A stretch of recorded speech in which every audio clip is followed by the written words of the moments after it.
Today we're making Maple Buttermilk Pumpkin Pie. Maple syrup is our sweetener and buttermilk gives us a tangy twist to this holiday essential.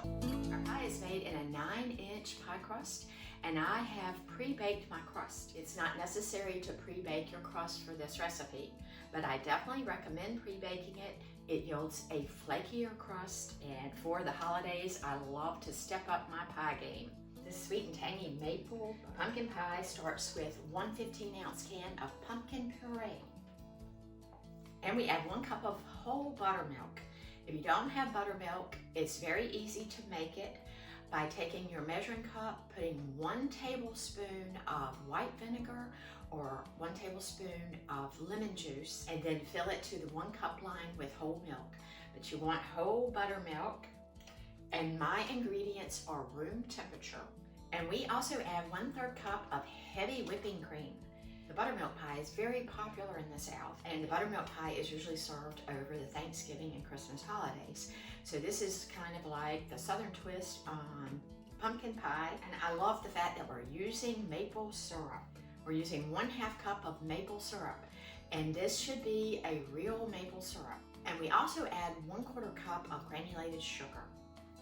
And for structure to our pie, we're adding 2 large eggs plus 2 egg yolks from large eggs. We add 2 tablespoons of melted butter that has been slightly cooled. And another reason you want your other ingredients at room temperature is when you melt your butter, it will congeal if you're adding it to cold milk. And for seasoning, pumpkin pie spice. You can add 1 teaspoon of pumpkin pie spice. I'm going to add an extra 1/2 teaspoon, so a total of 1½ teaspoons.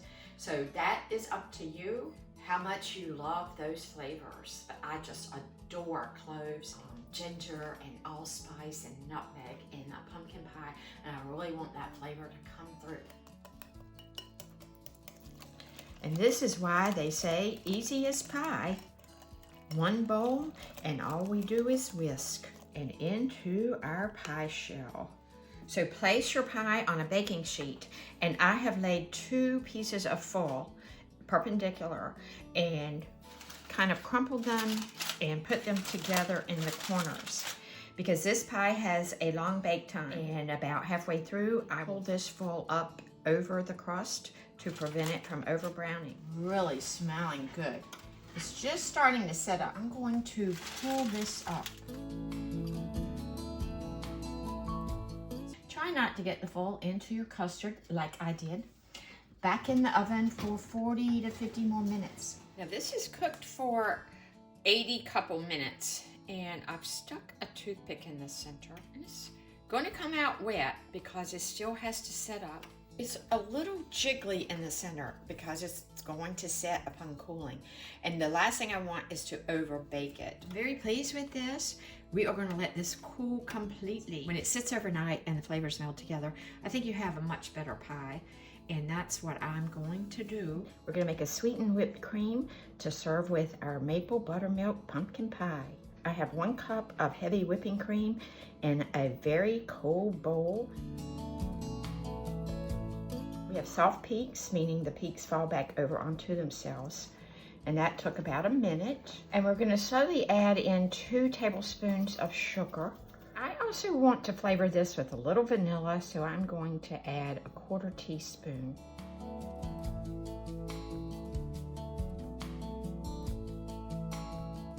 It only took about 30 more seconds for these peaks to start becoming stiff.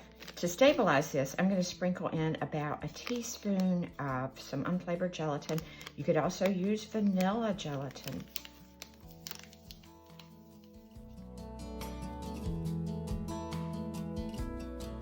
And that only took about 15 more seconds. This is going to be perfect with our pie.